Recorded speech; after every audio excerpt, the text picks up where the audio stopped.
প্রবাদ আছে, ঈশ্বর যাদের ভালোবাসেন তারা খুব কম বয়সে মারা যান। আমি ঈশ্বর মানি না, আপনিও মানতেন না।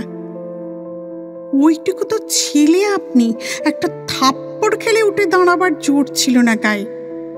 শীর্ণ কাঁধ, সরু কবজি, সন্ধ্যাবেলায় কাঁপতে কাঁপতে বেঁচে থাকা।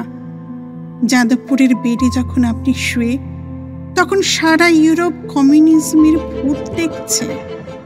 আমেরিকা ভুরুকুচকে কাটে দিয়ে ঘেঁটে দেখছে কার্ল মার্কসের লেখা। তখন আপনি একটা রোগা ছেলে কি সব ভয়ঙ্কর লেখা লিখছিলেন।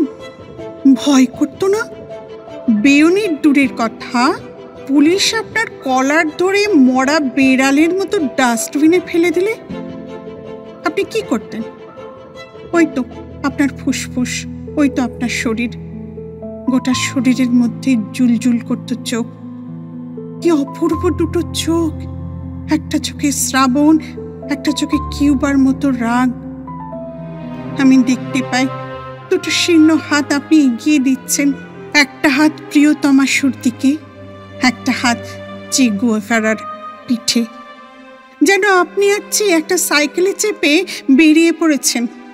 যেন সারা রাত ল্যাটিন আমেরিকায় সাইকেল চালিয়ে ভোরবেলায় পৌঁছবেন পাবলো নেরুদার বাড়ি। না, আপনি তখনও যাদবপুরের বেডে। আপনি কাশছেন, রক্ত পড়ছে কাশির সঙ্গে। কত আগে আপনি সতর্ক করে দিয়েছিলেন, জোদ্দার, জমিদার, সন্রে মজুদ্দার, আপনি বেঁচে থাকলে কি হতো জানি না। সমস্ত মালিক আবার ফিরে আসছে। মেদিনীপুরে, বীরভূমে, বাঁকুড়ায়, মেদিনীপুরে যতটুকু জমি আছে তার চেয়ে বেশি জমির মালিক হতে চায় কারা? পৃথিবীতে যতটুকু জমি আছে তার চেয়ে বেশি জমি তো মানুষ পেতে পারে না। আপনি বেঁচে থাকলে কি লিখতেন আমি জানি না, কিন্তু যা লিখে গেছেন, যেভাবে লিখেছেন, বেপরা সেই লেখার পায়ের কাছে বসার যোগ্যতাও আমার নেই।